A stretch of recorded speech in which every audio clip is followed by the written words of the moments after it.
একটা মানুষের যে এলেমটা উত্তম সর্বশ্রেষ্ঠ, সেই এলেমটা অর্জন করতে গেলে বায়াত ছাড়া জীবনে সম্ভব নয়। আর সেই বায়াতটাকে আজ আমাদের দেশের ওলামারা বলছে এটা মোস্তাহাব, হতেও পারে নাও পারে। তো বায়াত যদি না হয় তাহলে এলেম যে আল এলমু এলমানে এলেম যে দুই প্রকার। কলবি এলেমটা যে আসল বলেছে আল্লাহ রাসূল সাল্লাল্লাহু আলাইহি ওয়াসাল্লাম বলেছে, তা সেই আসল এলেমটাকে তুমি কোথা থেকে শিক্ষা অর্জন করবে? তাই তো যারা হাফেজ হয়েছে তাদের তো অন্তর আল্লাহ জিকিরে জারি হয়ে যাওয়ার কথা। যারা হাদিস পড়েছে তাদের অন্তর জিকিরে জারি হওয়ার কথা।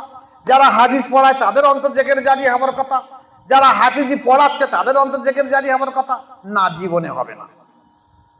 এই পদ্ধতির মাধ্যমে আসতে হবে। উপস্থিত সুধীমণ্ডলী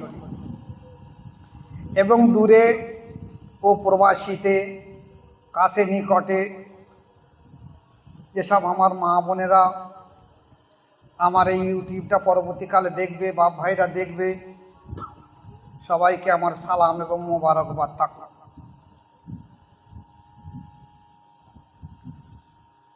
আজকেরকার আলোচনা থাকবে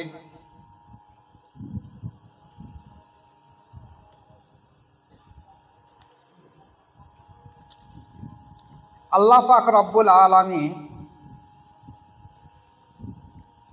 কোরআনে করিমের মধ্যে ইরশাদ করেছেন, বিসমিল্লাহির রহমানির রহিম, কদ আফলাহা মান যাক্কাহা ওয়া কদ খাবা মান দাসসাহা।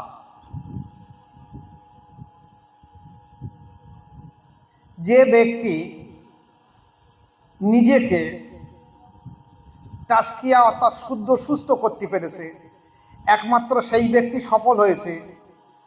আর যে শুদ্ধ করতে পারিনি সে ক্ষতিগ্রস্ত, তথা ধ্বংস হয়ে গেছে।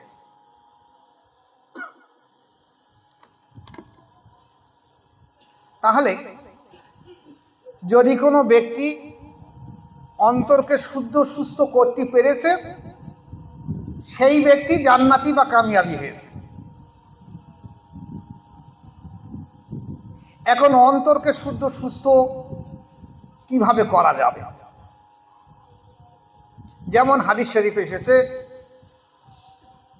বিসমিল্লাহির রহমানির রহিম, তালাবুল ইলমু ফারিজাতুন আলা কুল্লি মুসলিমিন ওয়া মুসলিমা। ইলম শিক্ষা করা ফরজে আইন, পুরুষ এবং স্ত্রী উভয়ের। এখন ইলম শিক্ষা করা যে ফরজে আইন পুরুষ এবং স্ত্রী উভয়ের, হাদিস শরীফে এসে আল ইলমু ইলমানি, ইলম দুই প্রকার। এখন ইলম যে দুই প্রকার, আমরা সচরাচর আমাদের দেশে দেখেছি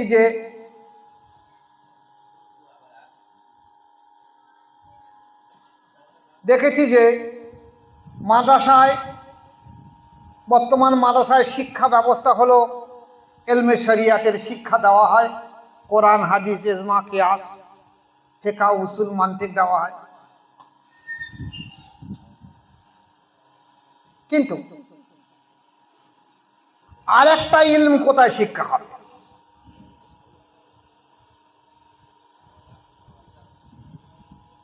যে ইলমটা সম্পর্কে হযরত জাবের রাদিয়াল্লাহু তাআলা আনহু বর্ণিত করেছেন যে রাসূল পাক সাল্লাল্লাহু আলাইহি ওয়াসাল্লাম বলছেন ইলম দুই প্রকার।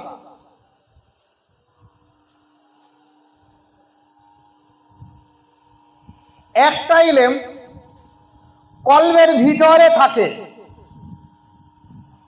একটা ইলম কলবের ভিতরে থাকে, সেটাই হলো আসল এবং উপকারী ইলম।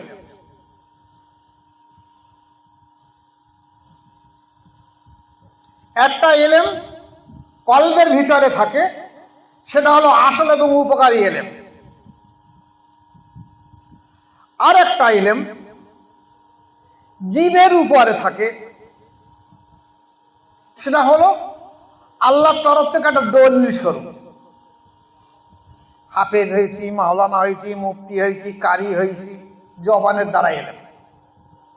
কিন্তু আসল এলেম বলা হয়েছে, অন্তর এলেমটা আসল বলা হয়েছে। এটা উপকারী এলেম, আল্লাহ রসুল সাল্লাল্লাহু আলাইহি ওয়াসাল্লাম বলেছে এটা আসল এবং উপকারী এলেম। তাহলে এলম যদি দুটো হয়, একটা প্রকাশ্য একটা অপ্রকাশ্য, একটা জবানি একটা কলবি, বলা হয়েছে কলবি এলেমটা আসল এবং উপকারী এলেম। তাহলে আমরা আমাদের জবানে আমাদের জমানায় দেখছি যে কলবি এলেম যেটা আসল এলেম সেটা উঠে গেছে, জবানি এলেম নিয়ে আর সারা বিশ্ব জুড়ে মাতোয়ারা হয়ে গেছে, আসল এলেম উঠে গেছে। এখন আসল এলেম যদি উঠে যায় তাহলে এলমের নির্জল বাতিল হয়ে যাবে। যে এলেমের মাধ্যম দিয়ে, অন্তরে যে জ্ঞানের মাধ্যম দিয়ে আল্লাহর পরিচয় হয়, আল্লাহ রসুলের পরিচয় হয়, গুপ্ত এলেমের জ্ঞান হয়, এলহাম আসে, সেই সমস্ত এলেমগুলোকে বাদ দিয়ে যদি বাহ্যিক শরিয়াতে এলেম শিক্ষা করা হয় তাহলে সব কিছু বাতিল হয়ে যাওয়ার সমতুল্য হবে। মানে মোটামুটি কোনো মূল্য থাকবে না, মূল্যহীন হয়ে যাবে। তাহলে কি হাফিজের প্রয়োজন নেই? হ্যাঁ, প্রয়োজন আছে। যদি হাফিজ না থাকে তাহলে কোরআন তো মুছে যাবে একদিন। হাফিজের প্রয়োজন আছে, আর কোরআন কোনো দিন মুছে যাবে না, কারণ এটা আল্লাহর দিন। আল্লাহ বলছে ইন্নাদ দীন ইনদাল্লাহ আল ইসলাম। আল্লাহ এ কোরআনকে হেফাজত করবে, ইসলামকে হেফাজত করবে, আর সেটা তো জবানি কলবি নয়। তা যে কলবি এলেম আসল, সেই এলেমটা আমরা আজকের ভুলে গিয়েছি। যে এলেমটা সম্পর্কে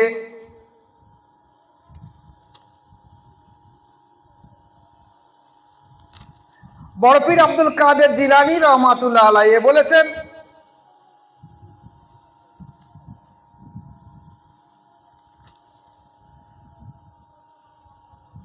যে প্রত্যেকটা মানুষের বায়াতের কথা, যে বায়াত ছাড়া এই অন্তরের অনুভূতি জীবনে কোনোদিন আসবে না। কলবি এলেমের অনুভূতি বায়াত ছাড়া জীবনে আসবে না। এখন এই যে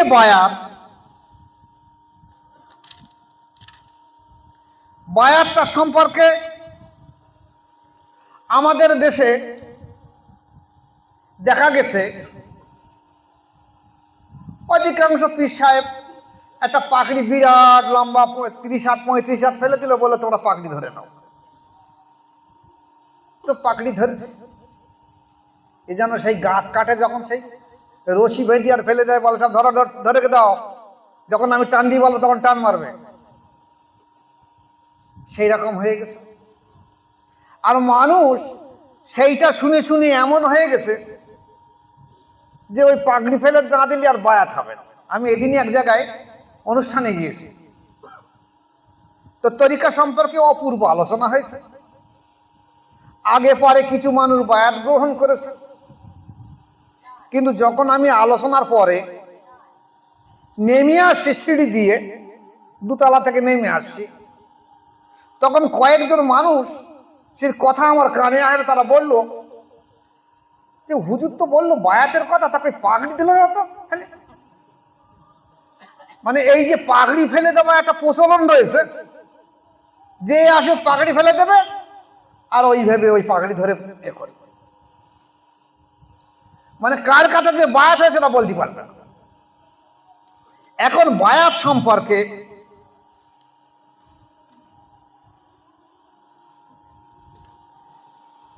হযরতে জারির রাদিয়াল্লাহু তাআলা আনহু বলেন যে আমি রাসূল পাক সাল্লাল্লাহু আলাইহি ওয়াসাল্লামের কাছে আসলাম এবং বললাম, ইয়া রাসূলুল্লাহ সাল্লাল্লাহু আলাইহি ওয়াসাল্লাম, আপনি আপনার হাত মোবারক বাড়িয়ে দিন যাতে আমি আপনার হাতে হাত রেখে বায়াত গ্রহণ করতে পারি। তাহলে বায়াতটা হাতে হাত রেখে করা হয়। এছাড়া কোরআন শরীফ এসেছে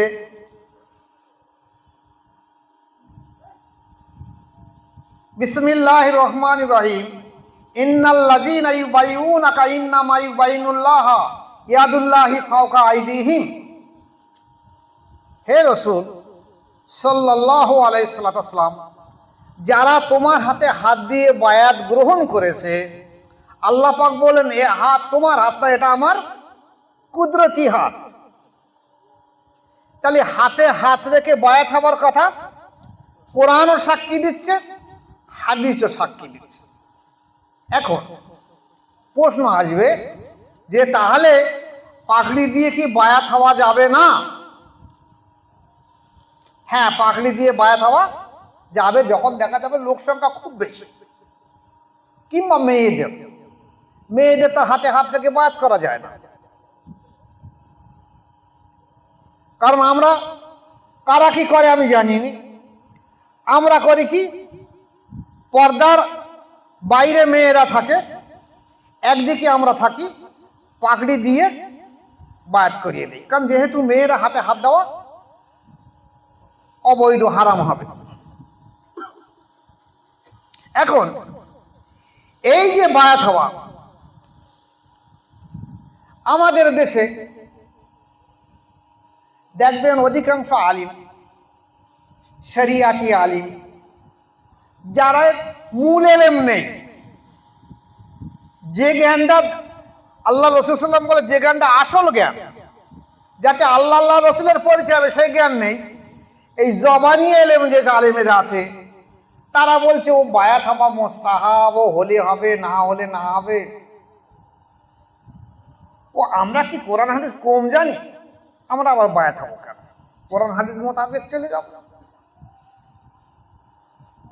কিন্তু আমাদের দেশে, বিশেষ করে আমাদের বাংলা ভাষাভাষী মানুষের এলাকায়, এই যে মতাদর্শ যে বায়াত হব কেন, এটা দেখা যাচ্ছে এই 100 বছরের মধ্যে এই বিষটা এসেছে, আগে ছিল না। আগে প্রত্যেকটা মানুষ বায়াত গ্রহণ করত।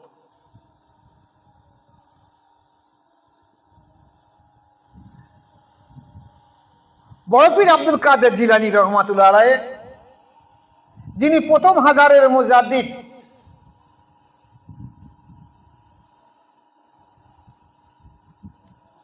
উনি বলছেন যে অন্তরকে জারি করার জন্য, ভালো করে কথা খেয়াল করতে, অন্তরকে জারি করার জন্য এবং যাবতীয় কুরিপু থেকে, অর্থাৎ নফসের চরিত্র থেকে পবিত্র হবার জন্যে পীর তালাশ করা এবং পীরের কাছে বায়াত হওয়া ফরজে আইন।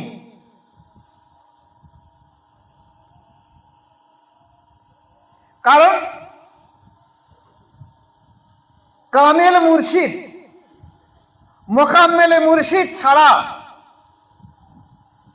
একটা মুর্দা দিল জিন্দা করে দেওয়ার কারোর ক্ষমতা নেই।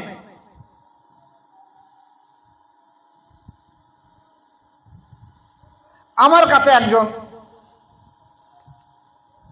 মাওলানা সাহেব বায়াত হয়েছে, যিনি দীর্ঘদিন ফুরফুরার মেজি হুজুর রহমাতুল্লাহ আলাইহির কাছে বায়াত ছিলেন।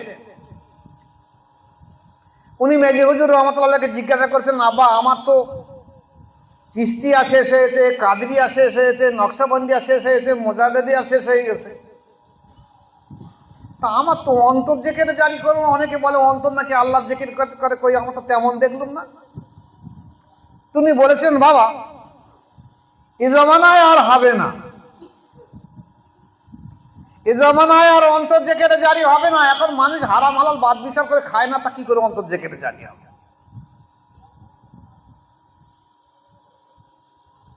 আসলে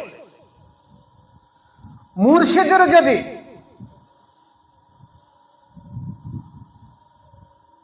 সত্যিকারের কামিলে মোকাম্মেল ওলি হয় মুর্শিদ,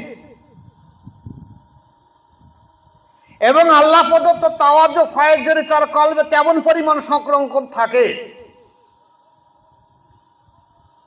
তাহলে কোন ব্যক্তিকে বায়াতের জন্য শুধুমাত্র কলবে আঙুল দিয়ে ফয়েজ দিলে তার সঙ্গে সঙ্গে তার কল জিন্দা করে দেওয়া যায়।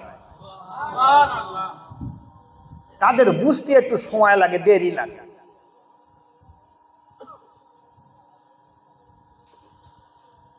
কিন্তু মুর্শিদের দায়িত্ব হলো তার কলবকে সঙ্গে সঙ্গে জারি করে দেওয়া। আমি যখন হাতে স্পর্শ করি তখন আমি বুঝতে পারি যে এই যে আধ্যাত্মিক ফয়েজ আমার ভিতর থেকে আমার হাতের আঙুল, শাহাদাত আঙুলের মাধ্যম দিয়ে তার কলবের মূল লক্ষ্যস্থলে গিয়ে পৌঁছে যাচ্ছে, এবং সেখান থেকে একটা কলবের জারির অনুভূতি আবার রিফ্লেক্ট হয়ে আমার হাতের ভিতরে ফিরে আসবে।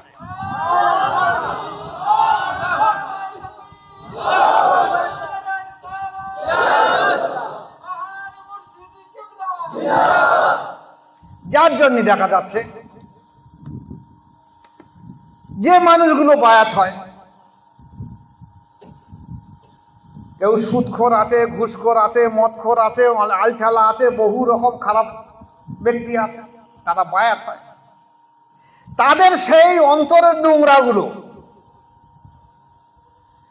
এই যে শাহাদাত আঙ্গুলের মাধ্যমে তার কলবে প্রবেশ করার সঙ্গে সঙ্গে রসুল পাক সাল্লাল্লাহু আলাইহি ওয়াসাল্লামের হাদিস হলো যে মানুষ যখন গুনার কাজ করে তার কলবে একটা কালো দাগ পড়ে, সেই নোংরাগুলো রিফ্লেক্ট হয়ে মুর্শিদের শাহাদাত আঙ্গুলের মাধ্যম দিয়েছে মুর্শিদের কলবে সে আবার পৌঁছে যায়, আর মুর্শিদ আবার নিজের কলবের মাধ্যম দিয়ে সেই ব্যক্তির কলকে জিন্দা করে দিয়ে। এই জন্যই কোনো উলিয়াদের পেটের রোগ জীবন ভোর সারবে না। আমার মুর্শিদ বলতো যে এমন একটা দায়িত্ব তোমার ঘাড়ে দিয়ে দিছি। রসুল পাক সাল্লাল্লাহু আলাইহি ওয়াসাল্লামকে মা আয়েশা সিদ্দিকা রাদিয়াল্লাহু আনহাকে জনৈক সাহাবা জিজ্ঞাসা করেছিলেন যে আল্লাহ রসুল সাল্লাল্লাহু আলাইহি ওয়াসাল্লামের কি কোনো রোগ মুসিবত আছে? মা আয়েশা সিদ্দিকা রাদিয়াল্লাহু আনহা বললেন যে দুনিয়ার যত রোগ আছে সব আল্লাহ রসুলের ভিতরে আছে। কেন? নবীদের আবার রোগ হবে কেন? অনেকে তো বললি কথা বলে ওলিয়াদের আবার রোগ হবে কেন? তারা তো ভালো, আল্লাহর কাছে দোয়া করবে সেরে যাবে। কিন্তু না, ঘটনাটা এই। তাহলে যদি মুর্শিদের ক্ষমতা থাকে সে জারি করে দিতে পারে। যেমন দেখা গেছে আমি আমার মুর্শিদের শাহ সুফি জয়নুল আবেদিন মুজাদ্দিদি রহমাতুল্লাহ আলাইহির দুটো মুরিদ পেয়েছিলাম। আমার মুর্শিদ কেবল আমাকে বলেছিল, খোকা এই দুটো ব্যক্তিকে আমি অন্তর জেকের জারি করে দিতে পারছি না, কারণ আমার এখন শরীর অসুস্থ, দুর্বল, আমি পেরিয়ে উঠছি না। আমার পর্দা নেওয়ার পরে এরা কিন্তু তোমার কাছে বায়াত গ্রহণ করবে। আল্লাহর ওলিদের মজা কেমন জিনিস দেখেন, যে আমি যদিও আরো 10 জনকে খেলাফত দিচ্ছি কিন্তু এরা তোমার কাছে বায়াত হবে। তো এই দুটো দায়িত্ব তোমাকে দিয়ে দিচ্ছি। ঠিক আছে, তাই হবে। একজনকে এই ঘটপুকুরি রবি শু হাউস আগে ছিল সেই পেট্রোল পাম্পের সামনে, এখন সেই রবি শু হাউসটা বোধহয় এখন এই মসজিদের সামনে এখানে এসেছে। তার ছেলে এসেছে, নাম ওয়াহাব হাজি সাহেব। এই হাজি সাহেবের আমার মুর্শিদ কেবলা বাদ করে দিয়ে বলছে তুমি তসবিহ জিকির করো, কেন বাবা এত বেশি পরিমাণে ব্যবসায় জড়িয়ে রয়েছে, তসবিহ করার সময় পায় না। বললি বলে আমি জিকির করি, তসবিহ করতে পারি না। তা হুজুরের সময় তার অন্তর জিকির জারি হলো না। আমার কাছে বায়াত হয়ে বলছে আব্বা তো আপনার কাছে দায়িত্ব দিয়ে গেছে, এবার আপনি কি করবেন করুন। আর বারে বারে বলে আপনি একটু দোয়া করুন। এসে আমার কাছে আসে বলে আব্বা আমাদের একটু দোয়া করুন যেন আমার অন্তরটা জিকির জারি হয়, তা না হলে সবার হচ্ছে আর আমার হবে না, আমার কি হবে, ভয় হবে। তাই বলি ঠিক আছে, আল্লাহর কাছে দোয়া করছি, তা তুমি তসবিহ জিকিরটা কর। বলছি এত কাজের চাপ আমি করতে পারি না। এখন আল্লাহ পাকের কি ইচ্ছা, আল্লাহ পাকের কি ইচ্ছা, একদিন ওই রাস্তা ক্রস করার সময় উনি একটা গাড়ির সঙ্গে অ্যাক্সিডেন্ট হলো, হয়ে একটা হাত ভেঙে গেছে। তো চিত্তরঞ্জনে ভর্তি হয়েছে। এইবার ওখান থেকে আমার কাছে ফোন করেছে আব্বা আমার একটা সেজদার তসবিহ পাঠ খেতে হবে। ডাক্তার বলে 3 মাসে এখন ছুটি হবে না। তো তাই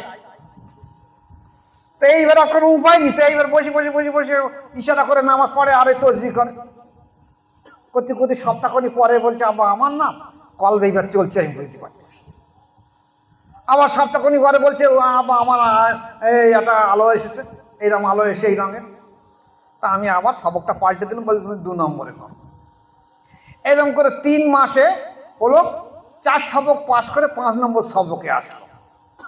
তো হসপিটালে বলে এইবার এসে হসপিটাল থেকে সুস্থ হয়ে এসে আবার বলছে আব্বা আমার সে আত্মবিজ দেখে হয় না, আপনি একটু দোয়া করুন ফের আমার জন্য।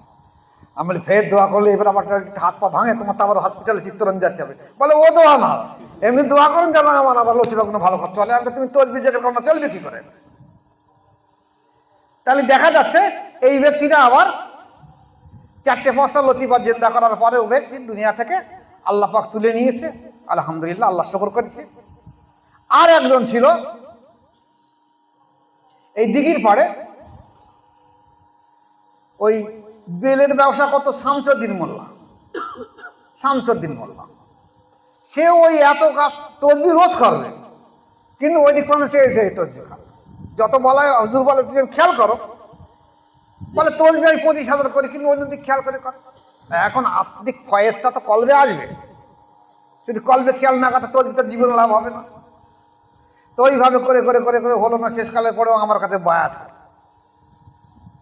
হয়ে আমি খুব কঠোরভাবে বললাম, দেখো আমার মুর্শিদ কেবলা তোমাদের দুজনকে খাস করে আমার কাছে বলে গেছে, এবং সেই জন্যই তোমরা দুজন এসেছো। কিন্তু তোমাদের বলি না যে আমার কাছে আসতে, আমারে বলেছো ওরা দুজন তোমার কাছে আসবে। তুমি যে এসেছো এই উদ্দেশ্য নিয়ে, তা অন্তত তসবিহটা করো এইভাবে বসে, এখানে বসে খেয়াল করে করে করো। তা বলছে আমার সেই বেল ভাঙা রয়েছে, আমার সেই বেল জাগে দেওয়া রয়েছে। আমি কোনো কথা হবে না, আমার এখানে বসে তসবিহ করো। 25,000 তসবিহ করে সবকে খেয়াল করে তাহলে উঠে যাও। বেশ কিছুদিন করার পরে বলছে আব্বা এইবার আমার সবটা চলেছে। তারপর মোরাকাবায় আলো আসলো, আমি সবকটা পাল্টে দিলাম। এখন ওই এসে বসে থাকতে আমি গরিব মানুষ, বলছে আমি সময় পাই না, আমি বাইরের বাড়িকে তসবিহ করবো। তা সে আর তসবিহ করে না। কিন্তু দেখা যাচ্ছে মুর্দা দিল তার জিন্দা হলো, এটাও আল্লাহ পাকের লাগাসিও দিয়ে সে ব্যক্তিও ইন্তেকাল করেছে। দুজন ব্যক্তিকে আল্লাহ পাক জান্নাত নসিব করুক, আমি দোয়া রাখি।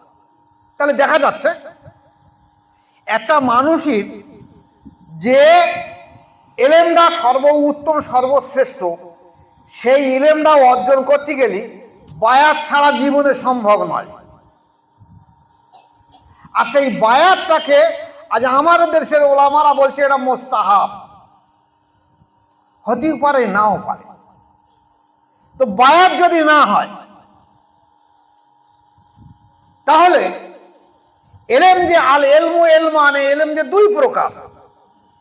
কলবি এলেমটা যে আসল বলেছে আল্লাহ রাসূল সাল্লাল্লাহু আলাইহি ওয়াসাল্লাম বলেছে, তা সেই আসল এলেমটাকে তুমি কোথা থেকে শিক্ষা অর্জন করবে? তাহলে তো যারা হাফেজ হয়েছে তাদের তো অন্তর আল্লাহ জিকিরে জারি হয়ে যাবার কথা। যারা হাদিস পড়েছে তাদের অন্তর জিকিরে জারি হওয়ার কথা। যারা হাদিস পড়ায় তাদের অন্তর জিকিরে জারি হওয়ার কথা। যারা হাফিজি পড়াচ্ছে তাদের অন্তর জিকিরে জারি হওয়ার কথা। না, জীবনে হবে না। এই পদ্ধতির মাধ্যমে আসতে হবে। বায়াত ছাড়া জীবনে মানুষের মুরদাদের জিন্দা হবে না। এই বায়াত হয়ে অন্তর যখন আল্লাহ পাকের জিকিরে জারি হবে, এইবার সে আমাদের তরিকায় হলো কলবে জিকিরে জারি হবে। কলবে একটা আলো আছে, কলবের একটা নূর আছে। একটা মানুষ যদি অন্ধকারে চলে তাহলে তার গাড্ডায় পড়ে যেতে পারে। তাই যদি তার হাতে একটা হারিকেন বা লণ্ঠন বা টর্চ লাইট থাকে তাহলে সেটা দেখে শুনে যেতে পারে। তা কলবের যখন আলো আছে তখন সে যখন রাস্তাতে চলবে, রাস্তা মানে এই পথের রাস্তা নয়, ইসলামের রাস্তায় চলবে, তখন এই আলোয় উজ্জীবিত হয়ে তখন তার 2য় নম্বর আবার জারি হয়ে যাবে। এইভাবে আমাদের তরিকায় বলা হয়েছে 5টা কলব, রু, শের, খফি, আখফা। এই 5টা লতিফার 5টা আলো আছে, নকশবন্দি এবং মজারের তরিকা বলা হয়েছে। এই 5টা লতিফা যখন আল্লাহ আল্লাহ জিকির করবে তখন আমাদের তরিকার নফস হলো কপালে। এইবারে যখন ব্যক্তি এই কপালে জিকির করে নফসকে আল্লাহ বলার স্বীকার করার চেষ্টা করাবে যে তুই আল্লাহ বল, আল্লাহ আল্লাহ বলবে, তখন নফসকে আল্লাহ পাক তৈরি করেছে আল্লাহ বিরোধী করে, যে তুমি জীবনে কোনোদিন আল্লাহকে আল্লাহ আমাকে আল্লাহ বলে স্বীকার করবে না, তোমাকে আমি এই জন্যই তৈরি করেছি। তা ওকে ওই জন্যই তৈরি করেছে, তো আল্লাহ বলবে না, বলছে না আমাকে আল্লাহ করেছে আমাকে আল্লাহ বিরোধী করে, তাহলে আমি আল্লাহ বলবো না। তখন এই 5টা লতিফা মানে 5টা জবান, একটা মানুষের 5টা জবান, কল রু শের কপি আকফা, 5টা লতিফা মানে 5টা জবান। এই 5টা জবান যখন আল্লাহ আল্লাহ করছে এবং এই 5টা জবানও এই জায়গায় খেয়াল করে নফসকে খেয়াল করে কে আল্লাহ বলার চেষ্টা করাচ্ছে, এছাড়া ব্যক্তিও এবার সেই নফসে খেয়াল করে আল্লাহ বলার চেষ্টা করছে। তাহলে একদিকে 5টা লতিফা আছে আর ব্যক্তি এই 6টার চাপে পড়ে অবশেষে সে আল্লাহ বলতে স্বীকার করে। তবে সে এই কথা বলতে থাকে, সুযোগ পালি কিন্তু আমি ছাড়বো না, আমি সুযোগ পালি তোমাকে ছাড়বো না, মৃত্যুর আগ পর্যন্ত আমি আজকের অবশ্য তোমার চাপে পড়ে আমি আল্লাহ বলে স্বীকার করছি, কিন্তু আমিও মৃত্যুর আগ পর্যন্ত রেডি হয়ে থাকবো, যদি কোনোদিন কোনোভাবে সুযোগ পাই তোমাকে কিন্তু এই নফসে মুতমাইন্না থেকে নফসে আম্মারার গাড় এনে ফেলে দিয়ে দেবো আমি।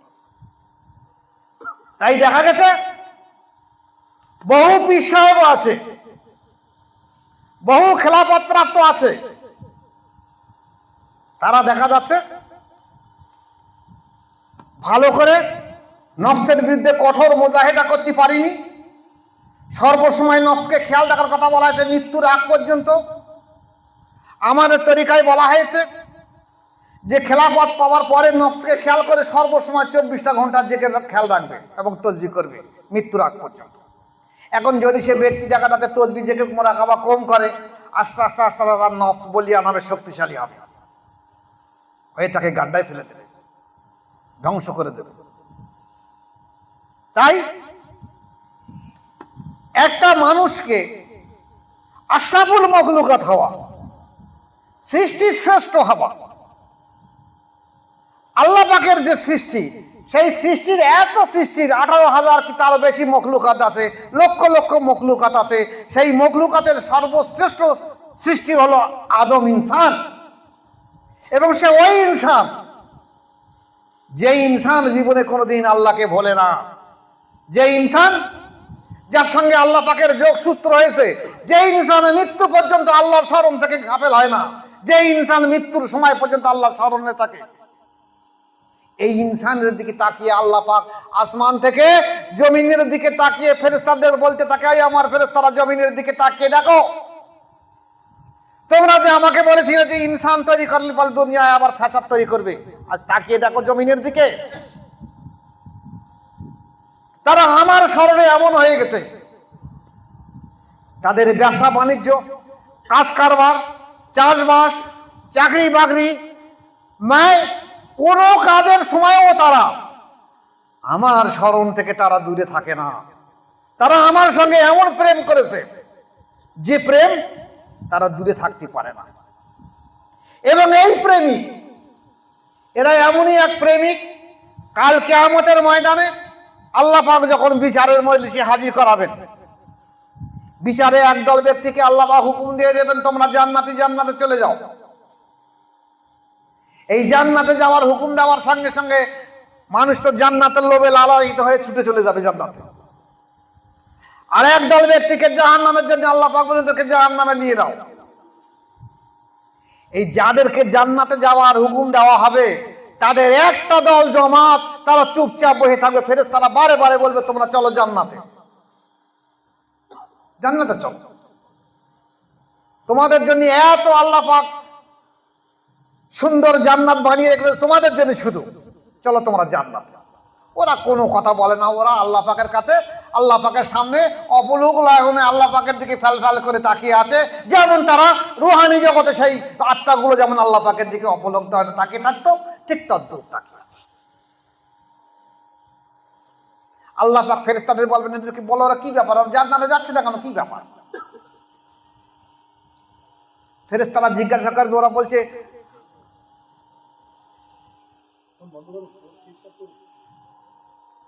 ফেরেশতারা জিজ্ঞাসা করার পরে এই ব্যক্তি বলবে, এই ব্যক্তি সমষ্টির দলেরা বলবে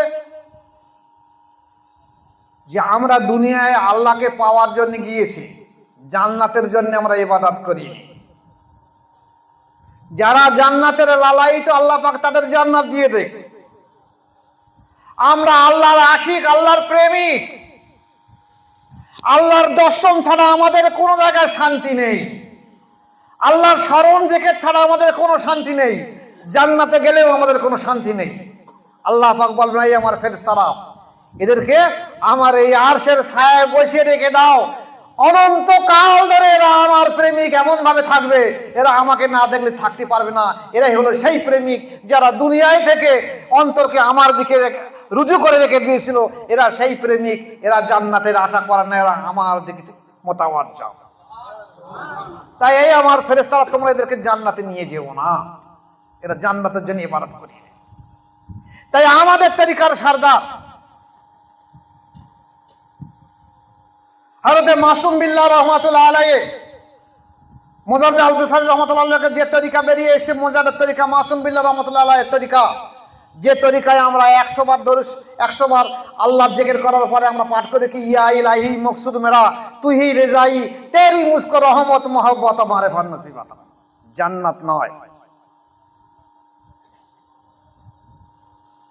বহু ওলিয়া আউলিয়া এমন বলেছে যে আল্লাহ পাক যদি জান্নাতের জন্য আমরা ইবাদত করে থাকি তাহলে আমাদের জাহান্নামে দিয়ে দিও, আর যদি জাহান্নামের ভয়ে ইবাদত করে থাকি তাহলে জাহান্নামে দিয়ে দিও, আর তোমার সন্তুষ্টির জন্য যদি ইবাদত করে থাকি তাহলে তোমরা আমাকে তোমার সামনে রেখে দিও, এই তোমার সন্তুষ্টির জন্য, আমাকে যেন দূরে জান্নাত দিয়ে সরিয়ে দিও না। বহু ওলিয়া আউলিয়া এমন করেছে, লাঠির মাথায় ন্যাকড়া বেঁধেছে, কেরাসিন দিয়ে ধরিয়ে দিয়েছে, যে আমার মনে হচ্ছে আমি কাবা ঘরটাকে পুড়িয়ে দিয়ে দেবো। জিজ্ঞাসা করলো, কেন, কি ব্যাপার? বলছে মানুষ কাবার ইবাদত করছে, কাবার মালিকের ইবাদত করছে। আরে মালিকের ইবাদত করো, মালিকের দিকে মোতাওয়াজ্জহ দাও, কাবার দিকে মুখ করে ইবাদত করার কথা বলা হয়েছে, কিন্তু কাবাটা সব নয়, মালিক সব। সেই প্রেমিক হলো আমরাও দুনিয়ার কোনো জিনিসের লালায়িত হওয়ার জন্য এখানে আসিনি, আর আসছি না, আর আসবো না। আমাদের একমাত্র ইচ্ছা হলো আল্লাহ পাকের প্রেম, আল্লাহ পাকের জালুয়া দর্শন, আল্লাহ পাকের সঙ্গে ফানা, যেটা রুহানি জগতে। এই রুহুগুলো আজ যারা আমরা এখানে আছি, যারা গত হয়ে গেছে, যারা আগামীতে আসবে, সমস্ত রুহুগুলোকে আল্লাহ পাক যখন আলমে আরো আয় সৃষ্টি করার পরে আল্লাহ পাক সামনে থেকে সেই রুহুগুলোর চেহারার সামনে থেকে বলেছিলেন, আলাস্তু বি রব্বিকুম, আমি কি তোমাদের প্রভু নই? সেই রুহুগুলো আল্লাহ পাকের সামনে থেকে তখন তারা কি করত? আল্লাহ পাকের জিকির করত, আর আল্লাহ পাকের জালুয়া দর্শন করত, আর আল্লাহ পাকের সঙ্গে এসকে প্রেমে ফানা হয়ে থাকতো সর্বসময়। এই আত্মাগুলো যারা দুনিয়ার বুকে আল্লাহ পাকের জিকিরে জারি আছে অন্তর, আল্লাহ পাকের ইশক, আল্লাহ পাকের প্রেমের জন্য যারা লীন হয়ে থাকে, আল্লাহ পাক বলবে এরা যেন সেই আলমে আরোহার মতন, এরা আজকের কিয়ামতের মাঝে এরা আলমে আরোহার মতন হয়ে রয়েছে।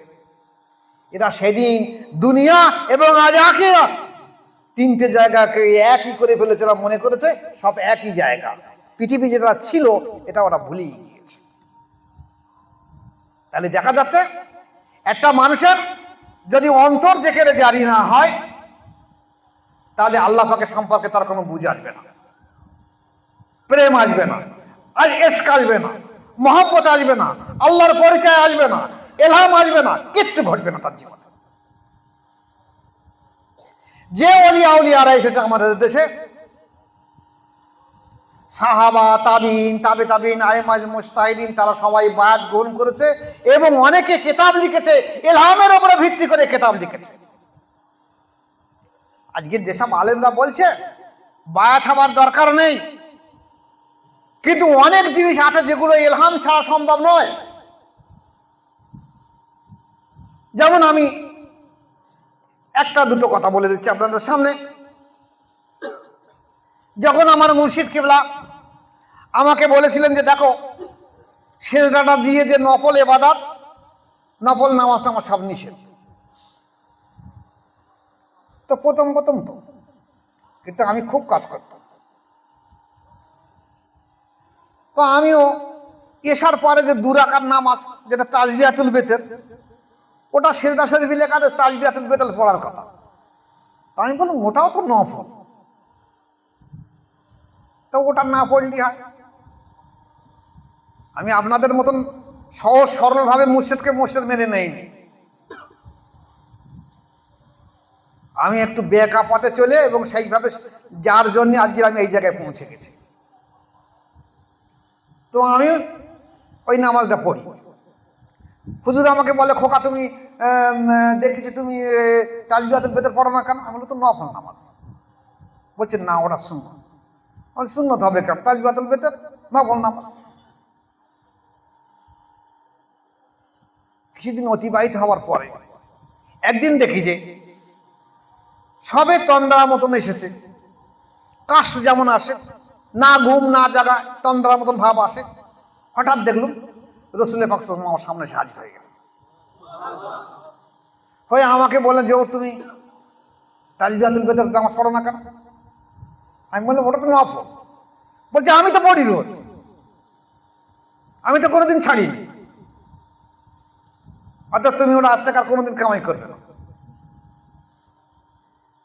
আমার জীবনের শিক্ষা হয়ে গেল, আমি সেখান থেকে আজ পর্যন্ত তাসবিহাতুল বেতের নামাজ আর কোনোদিন বন্ধ করি। তাহলে এই যে ইলহাম, এই যে কাশ, এটা আসার পরে আমার এই ভুলটা ভেঙে গেল। এখন যদি আমি এই তরিকার কাজ না করতাম তাহলে আমার আসতো না। যেমন দেখা গেছে, আর একটা কথা বলি, আমি তখন কাদেরিয়া চিশতিয়া তরিকা, যদিও আমি মুজাহিদ তরিকা বায়াত হয়েছি, কিন্তু তার আগে যত ওই তাসকিয়াতুল আউলিয়া আছে ওর সব কাদেরিয়া চিশতিয়া তরিকার বুজুর্গ হতো, ওই সব বুজুর্গদের জীবনে আমি পড়তুম, দেখতুম, পড়তুম। তো ওদের জীবনী পড়ে পড়ে আমার একটা ধারণা হলো। আর কাদেরিয়া তরিকা চিশতিয়া তরিকার ব্যক্তিরা অনেকে দেখা গেছে মুআবিয়া রাদিয়াল্লাহু আনহু সম্পর্কে অনেক বাজে বাজে মন্তব্য, কটু মন্তব্য করেছে। তা ওই পড়ে পড়ে আমার একটা ধারণা রয়ে গেছে। একদিন আমি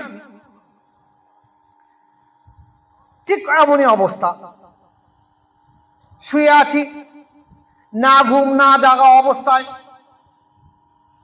হঠাৎ দেখলাম রসুল পাক সাল্লাল্লাহু আলাইহি ওয়াসাল্লাম আসলেন। আমি সালাম করলাম, উনি সালামের উত্তর দিলেন।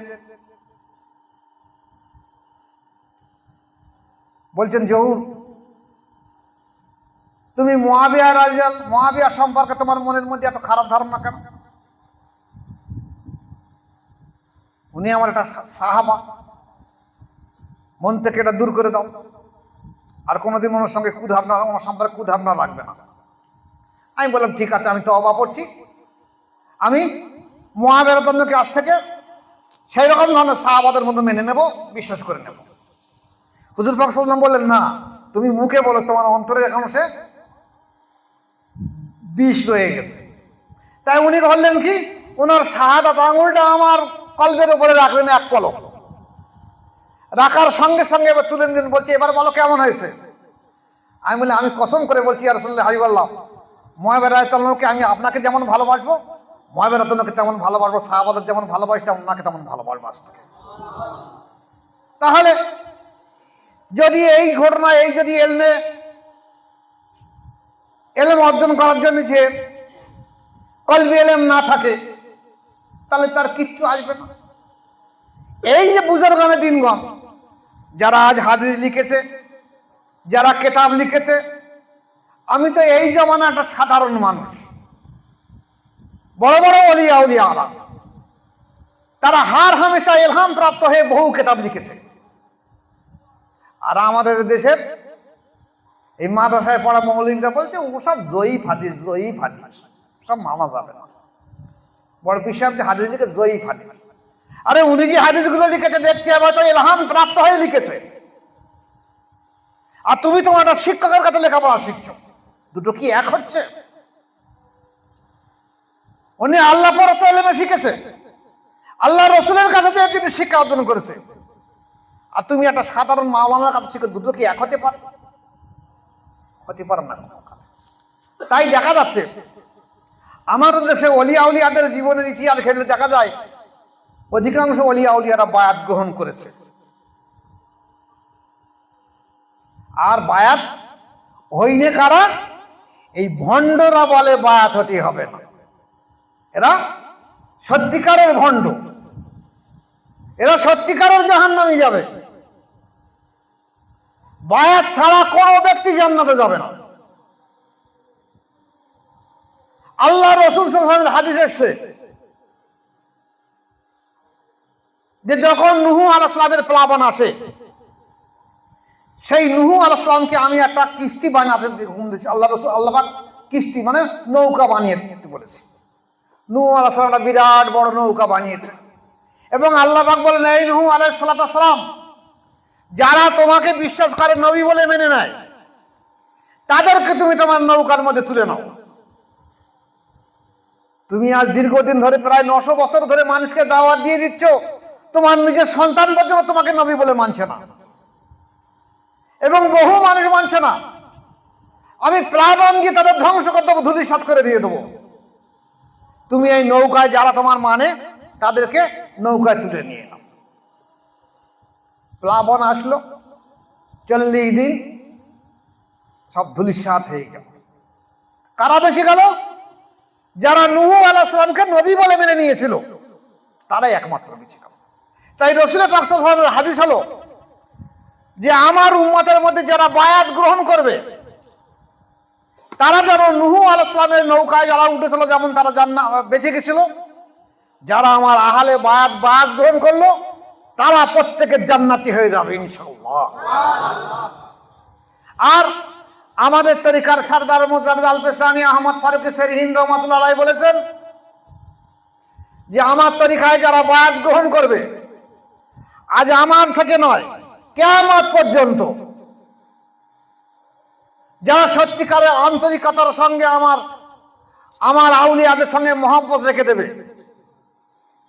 আমার আউলিয়াদের সঙ্গে মহব্বত রেখে দেবে, আমি প্রত্যেকটা ব্যক্তিকে না নিয়ে জান্নাতে হাজির হব না ইনশাআল্লাহ। তাহলে এত বড় যখন দরজা সম্মান রয়ে গেছে এই বায়াতের উপরে, আর আমরা সেই বায়াতকে অস্বীকার করি কোন সাহসে?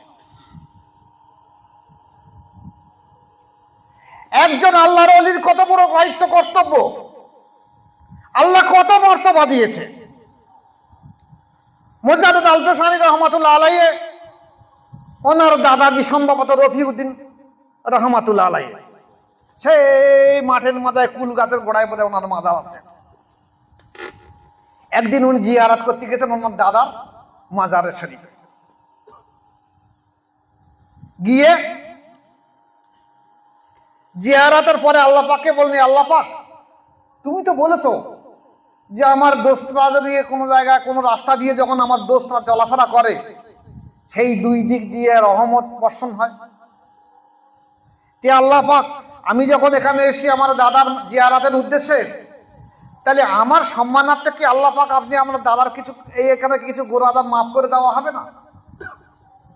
তা আল্লাহ পাক বললেন কি, ইলহাম দিলেন, ইলহাম যে আমার দোস্ত, তোমার সম্মানার্থে আজ থেকে আগামী সপ্তাহ পর্যন্ত এদের গুনাহ গুলোকে আমি মাফ করে দিয়ে দিলাম। উনি বললেন, আল্লাহ পাক, তাহলে আমার দরজার সম্মান মাত্র 7 দিনের মতো, এর বেশি নয়।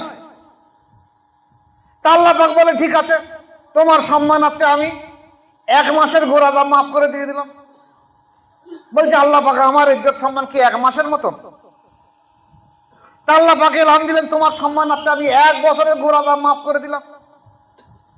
বলছে, আল্লাহ পাক, আমার সম্মান কি 1 বছরের মতো? ইলহাম। আল্লাহ পাক বলেন, আমার দোষ শুনে রেখে দাও, তোমার সম্মানার্থে এই যে কবরস্থানে আজও যত মাজার আছে এবং কিয়ামত পর্যন্ত যত দাফন করা হবে, সমস্ত ব্যক্তির গোড়ালতগুলোকে আমি মাফ করে দিয়ে দিলাম। কেন? একজন জিন্দাদেলি ওলি মানুষ সেখানে গিয়েছে বলে তাই তাদের সম্মানার্থে। তুমি মিয়া হাফেজ সাহেব, মাওলানা সাহেব, মুফতি সাহেব কই যাও দিন কবরস্থানে গিয়ে বলো দিন যে কবরস্থানের অবস্থাটা কি। একটা মানুষ জিন্দাদেলি আছে কিনা কবরস্থানে দেখতে পাবে? তোমার সাথে চক্ষু আছে?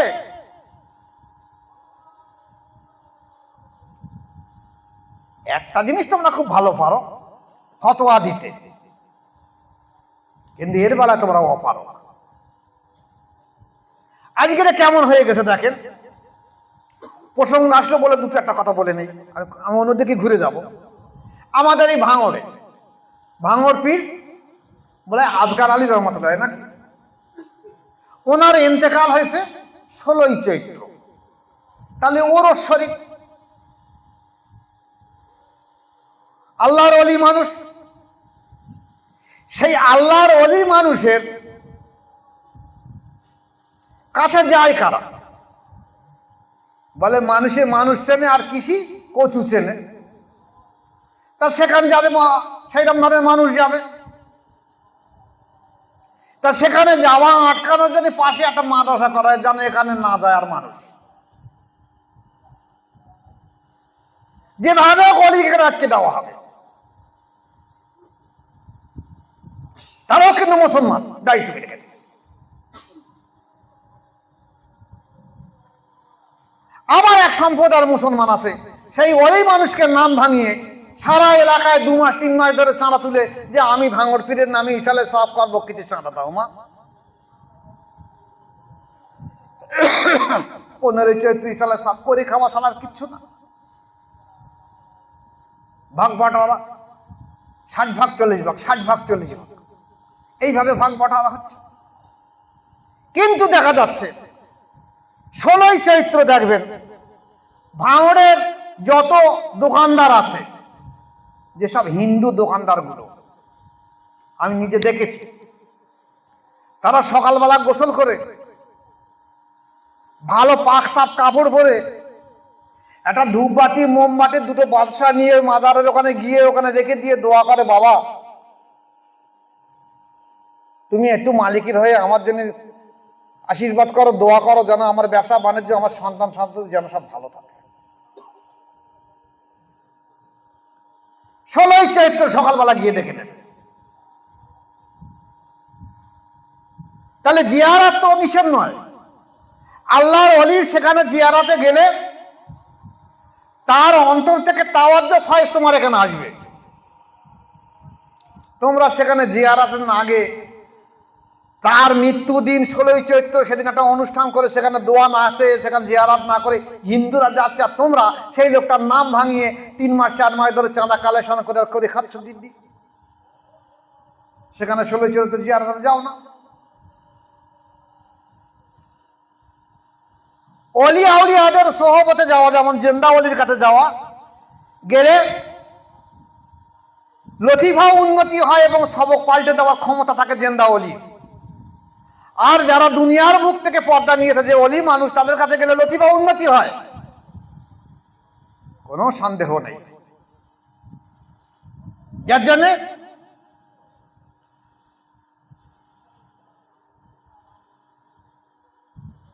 আবুল হাসান খেরখানি রহমাতুল্লাহ আলাইহি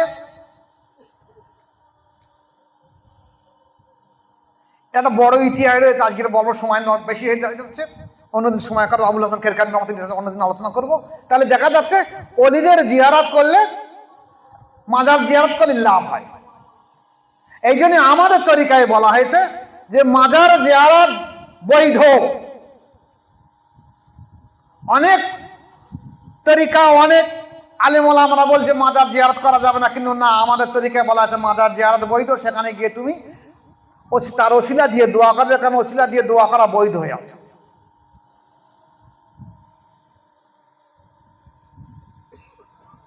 এবারে আসুন,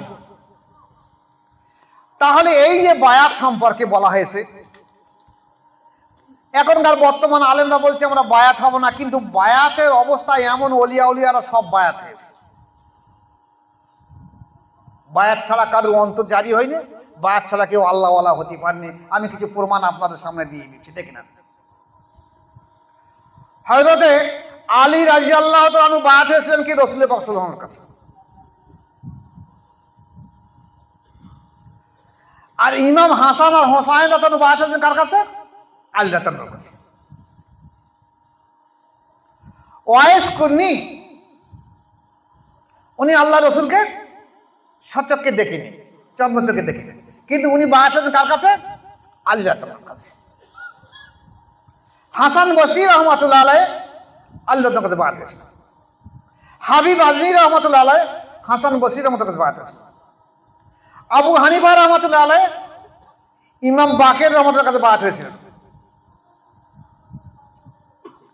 বড় পীর আব্দুল কাদের জিলানী রহমাতুল্লাহ আলাইহি আবু সাঈদ মাকদুমী রহমাতুল্লাহ কাছে বায়াত হয়েছিলেন। ইমাম গাজ্জালী রহমাতুল্লাহ আলাইহি আবু আলী ফারমাদি রহমাতুল্লাহ কাছে বায়াত হয়েছিলেন। হযরত ইব্রাহিম বিন আদম ফজাইল ইবনে আয়াজ রহমাতুল্লাহ কাছে বায়াত হয়েছিলেন। আবু ইসহাক শামী চিশতি রহমাতুল্লাহ আলাইহি বায়াত হয়েছিলেন মমসাদ্দিন নুরী রহমাতুল্লাহ কাছে। ওসমান হারনি রহমাতুল্লাহ বায়াত হয়েছিলেন শাহ শরীফ জিন্দানি রহমাতুল্লাহ কাছে। শাহ শরীফ জিন্দানি রহমাতুল্লাহ বায়াত হয়েছিলেন মওদুদ চিশতি রহমাতুল্লাহ কাছে। খাজা মঈনুদ্দিন চিশতি রহমাতুল্লাহ বায়াত হয়েছিলেন ওসমান হারদিন রহমাতুল্লাহ কাছে। ফরিদুদ্দিন মাসুদ গঙ্গেশকার রহমাতুল্লাহ বায়াত হয়েছিলেন কুতুবুদ্দিন বক্কের কাকি রহমাতুল্লাহ কাছে। জালালউদ্দিন রহমাতুল্লাহ বায়াত হয়েছিলেন শামস তেবরিজি রহমাতুল্লাহ কাছে। শামস তেবরিজি রহমাতুল্লাহ বায়াত হয়েছিলেন কামাল খাজানজি রহমাতুল্লাহ কাছে। শেখ সাদি রহমাতুল্লাহ বায়াত হয়েছিলেন শায়েখ শাহাবুদ্দিন সোহরাবুদ্দিন রহমাতুল্লাহ কাছে। নিজামুদ্দিন আউলিয়া রহমাতুল্লাহ বায়াত হয়েছিলেন ফরিদ রহমাতুল্লাহ কাছে। আলাউদ্দিন সাহেব কালিয়ার আলী রহমতুল্লাহ বায়াত হয়েছিলেন ফরিদুদ্দিন রহমতুল্লাহ কাছে। আমির খসরু বায়াত হয়েছিলেন চিশতিয়া নিজামুদ্দিন আউলিয়া রহমতুল্লাহ কাছে। বাকিবিল্লাহ রহমতুল্লাহ বায়াত হয়েছিলেন খাজা আমগঙ্গি রহমতুল্লাহ কাছে। মুজাহিদ আলফেসানি রহমতুল্লাহ বায়াত হয়েছিলেন খাজা বাকিবিল্লাহ রহমতুল্লাহ কাছে। মাসুম বিল্লাহ রহমতুল্লাহ বায়াত হয়েছিলেন মুজাহিদ আলফেসানি রহমতুল্লাহ কাছে। সাইফুদ্দিন সাহেব বায়াত হয়েছিলেন মাসুম বিল্লাহ রহমতুল্লাহ কাছে। সৈয়দ সিদ্দিকী রহমতুল্লাহ বায়াত হয়েছিলেন মারুফ কারকি রহমতুল্লাহ কাছে। তাহলে দেখা যাচ্ছে বাহাউদ্দিন নকশবন্দি রহমতুল্লাহ বায়াত হয়েছিলেন সৈয়দ আমির কুলাল রহমতুল্লাহ কাছে। আলাউদ্দিন আফতার রহমতুল্লাহ বায়াত হয়েছিলেন বাহাউদ্দিন নকশবন্দি রহমতুল্লাহ কাছে।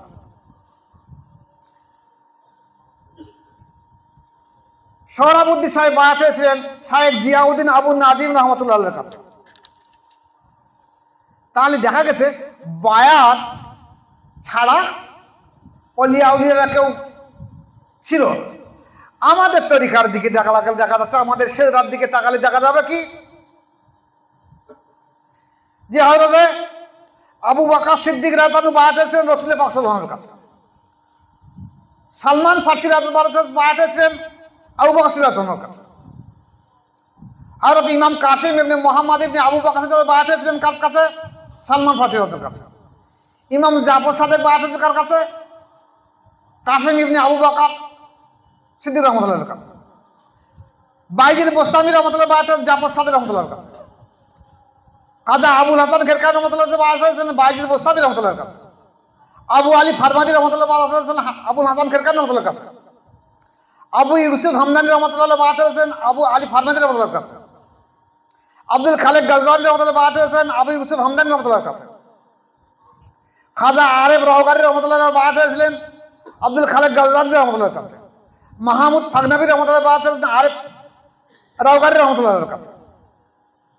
খাজা আজিজানে আলী রাহমাতুল্লাহ রহমতুল্লাহ বায়াত হয়েছিলেন মাহমুদ ফাগনাবি রহমতুল্লাহর কাছে। খাজা বাবা সাম্মাসি রহমতুল্লাহ বায়াত হয়েছিলেন আজিজানে আলী রাহমাতুল্লাহ রহমতুল্লাহর কাছে।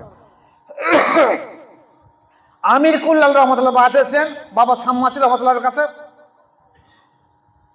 বাহাউদ্দিন নকশবন্দি রহমতুল্লাহ বায়াত হয়েছিলেন আমির কুল্লাল রহমতুল্লাহর কাছে। এইভাবে দেখা গেছে খাজা বাকিবিল্লাহ রহমতুল্লাহ মুজাহিদ আলফেসানি রহমতুল্লাহ থেকে বায়াত হয়ে হয়ে হয়ে আমার মুর্শিদ পর্যন্ত এসে সবাই বায়াত গ্রহণ করেছে, আমিও বায়াত গ্রহণ করেছি। তাহলে বায়াত ছাড়া কোনো ব্যক্তি ওলিয়া উলিয়া হতে পারেনি, আর বায়াত ছাড়া কেউ ছিল না। চারটে যে তরিকার ইমাম এসে তারা যেমন বায়াত ছিল, চারটে শরিয়াতের ইমাম তারাও বায়াত গ্রহণ করেছিল, শরিয়াতের ইমামগুলো বায়াত গ্রহণ করেছিল। এখন আমরা আমাদের দেশের অনেকেই আলেমদের এরা মতামত হলো যে শরিয়াতের ইমামরা বায়াত গ্রহণ করিনি, না, শরিয়াতের ইমামগুলো বায়াত গ্রহণ করেছিল। আমাদের সামনে সম্পূর্ণ সব ইতিহাস সব রয়ে গেছে। শরিয়াতের ইমামরাও যেমন বায়াত গ্রহণ করেছে, তরিকাতের ইমামরাও তেমন বায়াত গ্রহণ করেছে। যেখানে ইমাম মালিক রহমাতুল্লাহ আলাইহি বলেছেন, ইমাম মালিক রহমাতুল্লাহ আলাইহি বলেছেন যে যদি কোনো ব্যক্তি ইলমে শরিয়াত শিক্ষা করলো, তরিকাত শিক্ষা না করলো, সে ব্যক্তি ফাসিক। আর যে ব্যক্তি ইলমে মারিফাত শিক্ষা করলো, শরিয়াত শিক্ষা করলো না, সে ব্যক্তি জিন্দিক। আর যে ব্যক্তি ইলমে শরিয়াত এবং মারিফাত উভয় শিক্ষা করলো, সেইটি সত্যিকারের আলিম, কামেল মোকামেল ওলি মানুষ।